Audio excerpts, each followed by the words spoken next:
Hola, balik lagi sama gue. Dan tentunya di video kali ini gue akan bahas match perdana timnas Indonesia melawan Arab Saudi yang alhamdulillah puji Tuhan kita bisa membawa pulang 1 poin dari Jeddah ya, karena kita berhasil imbang 1-1. Dan tentunya ini adalah seri rasa menang buat kita karena kita bisa memetik atau mencuri poin dari salah satu tim terkuat di Asia seperti Arab Saudi. Dan ini juga tentunya seri rasa kalah buat Arab, karena tentunya pasti Arab mereka tampil di kandang sendiri, mereka mengincar kemenangan, apalagi mereka ngelihat Jepang udah menang, Bahrain pun juga udah menang, jadi mereka ikut termotivasi. Tapi sayangnya dan alhamdulillahnya kita berhasil mencuri 1 poin dari kandang mereka. Dan tentunya ini adalah seri yang berharga buat kita karena ini akan menaikkan mental kita guna menghadapi Australia nanti tanggal 10 Oktober di kandang sendiri di Gelora Bung Karno, Senayan, Jakarta.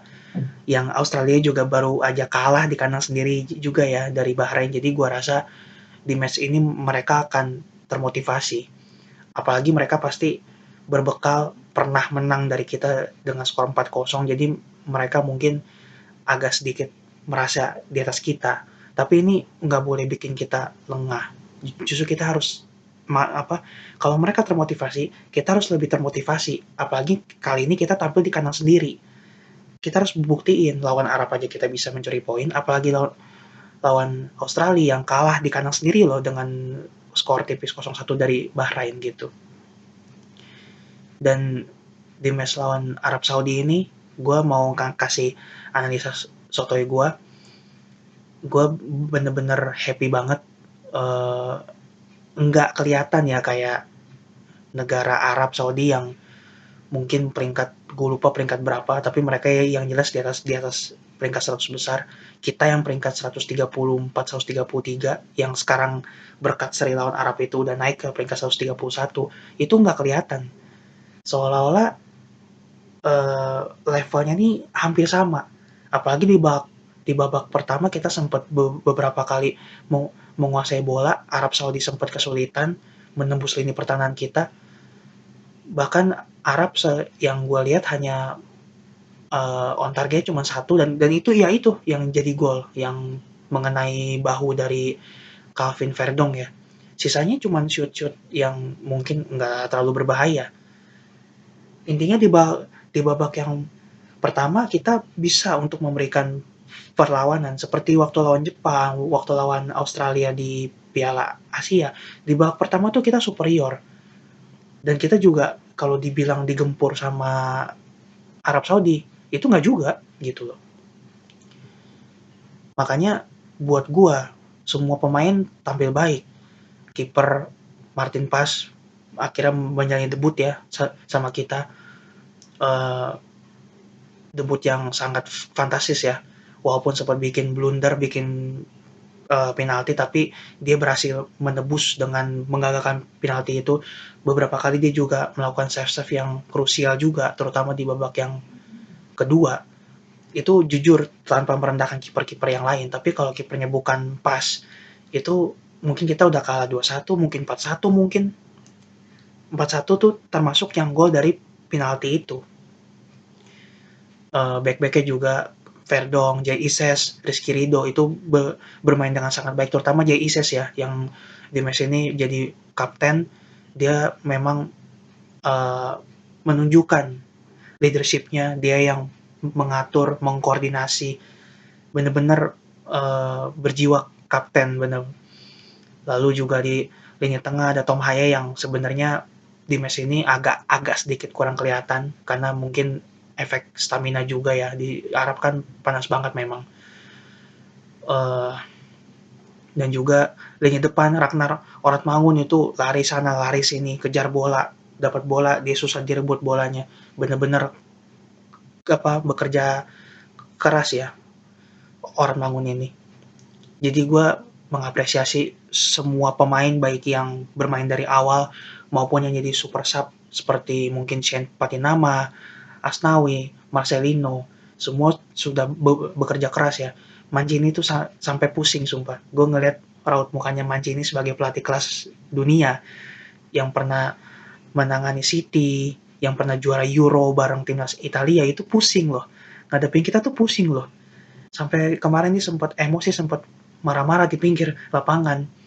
Itu menunjukkan apa? Kita itu udah semakin berkembang, semakin maju. Sampai-sampai seorang Roberto Mancini aja, Arab Saudi itu sempat kesulitan dan nggak bisa meraih kemenangan. Bahkan di babak pertama tuh Arab tuh selain on target yang akhirnya berbuah gol yang sedikit berbau keberuntungan itu, Arab nggak bisa nyerang kita. Nggak bisa. Mereka cuma dari lini tengah, main-mainin bola, sekali-sekali operan terobosan, umpan tarik. Tapi nggak ada yang sampai berbahaya banget lah intinya. Baru di babak kedua mereka mulai semakin berani menyerang ya. Karena kan mereka ketika menjelang half time mereka akhirnya ngegolin yang kena bahu Kevin Verdong itu. Di babak kedua mereka semakin menekan dan lini pertahanan kita akhirnya semakin mundur, dipaksa mundur. Makanya gue sempat mikir harusnya jangan sampai lini pertahanan kita mundur, tetap kita harusnya jaga di lini tengah, jangan sampai mundur ke final third karena pasti itu akan memberikan celah lebih buat mereka kan. Sampai akhirnya beberapa kali mereka bisa menembus ke kotak penalti dan tapi sekali lagi untung ada Martin Paes yang wah gue udah nggak tahu kalau kipernya mungkin bukan Martin Paes seperti yang gue tadi bilang mungkin udah 3-1 udah 4-1 dan ini menjadi modal awal yang berharga buat kita berhasil meraih 1 poin di kandang lawan yang salah satu tim terkuat di Asia yang juga cukup sering bermain di Piala Dunia bahkan sempat sempat ngalahin juara bertahan Argentina yang salah satu pemainnya itu si Salem apa Salem lah itu yang kemarin jadi eksekutor penalti tapi Martin Paes bisa ngegagalin jadi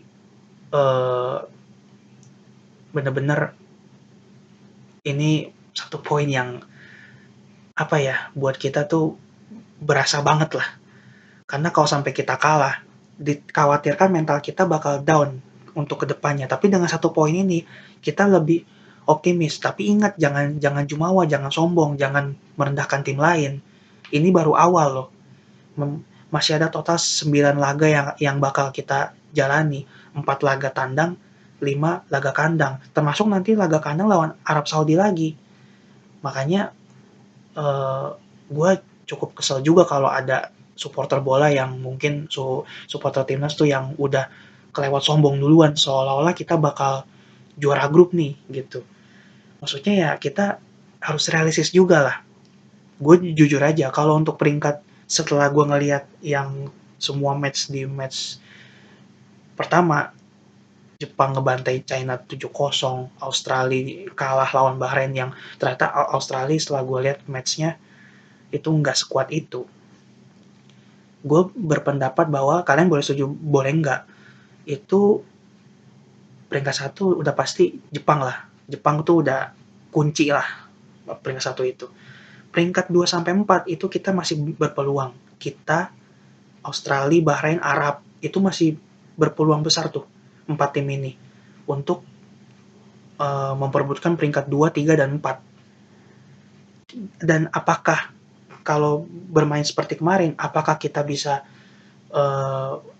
mengunci peringkat kedua bisa dengan catatan konsisten jangan sampai kita mainnya tuh semakin lama semakin down justru harus semakin ke atas dan perbaiki fisik kemarin itu di menit 70-an itu para pemain timnas kita itu udah pada turun semua staminanya terutama Rafael Strike itu dia udah jalan loh dan gue bingungnya tuh kenapa Sintayong tuh enggak ngeganti gitu mungkin bisa mainin Dimas Derajat bisa mainin Sananta kenapa Strike dipaksa untuk bermain selama itu gitu itu sih yang gue agak kontra dari Sintayong jadi kalau ada pemain yang mungkin sudah terlihat kelelahan, mendingan langsung ditarik. Karena Tom Haye aja kan udah kelelahan dan dia juga cedera juga sih. Langsung ditarik kan, gitu. Ya, intinya semoga di match kedua lawan Australia kita bisa meraih 3 poin, bisa kembali mengalahkan Australia, berikan mereka kekalahan kedua di match kedua nanti. Jadi jangan mau kalah sama Bahrain. Bahrain aja bisa menang lawan Australia dan itu tandang loh. Masa kita yang di kandang nggak bisa menang sih? Jangan, mindsetnya tuh sekali lagi jangan seri, harus menang. Masuk ke lapangan gue harus menang. Itu mindsetnya. Oke, gue rasa segitu dulu aja. Yang pasti gue happy banget dan gue yakin 99% dari kalian itu juga happy. Kenapa gue bilang 99%? Karena pasti akan ada 1% oknum yang gak suka timnas maju. Dan gue nggak mau sebut siapa orangnya, tapi kalian semua juga pasti tahu. Oh ya, sebelum gue tutup videonya, ada satu berita baik lah. Ada satu kabar baik bahwa tadi gue lihat di IG ya, itu Erick Thohir sudah memastikan bahwa ada 2 pemain keturunan diaspora yang akan dinaturalisasi dan dua-duanya bermain di Liga Belanda di Eredivisie. Yang satu Mads Hilgers dan yang satu lagi itu Eliano Reinders. Nah, Eliano Reinders ini adalah adik dari Tijani Reinders, pemain AC Milan yang main buat timnas Belanda. Ini adiknya dan baik Eliano maupun Mads Hilgers itu dua-duanya masih muda. Pas gue cek itu masih umur 23. Jadi kedatangan mereka ini bukan cuman berguna buat timnas hari ini, tapi buat jangka panjang tuh sangat berguna. Karena tenaga mereka tuh bisa buat 10 tahun lagi, bahkan 15 tahun lagi tuh masih bisa gitu. Dan Mads Hilgers itu yang gue cek itu dia back tengah, sedangkan kalau Eliano Reinders itu dia back kanan ya. Tapi yang gue lihat mereka berdua bisa versatile, harusnya bisa bermain di posisi lain kalau memang dibutuhkan oleh Sintayong. Oke, gue rasa gitu aja dulu. Nanti kita ketemu lagi setelah match Indonesia dan Australia, dan kita doakan semoga Indonesia bisa menghajar Australia. Menang tipis 1-0 itu juga nggak apa-apa. Yang penting 3 poin. Oke, bye. Ciao.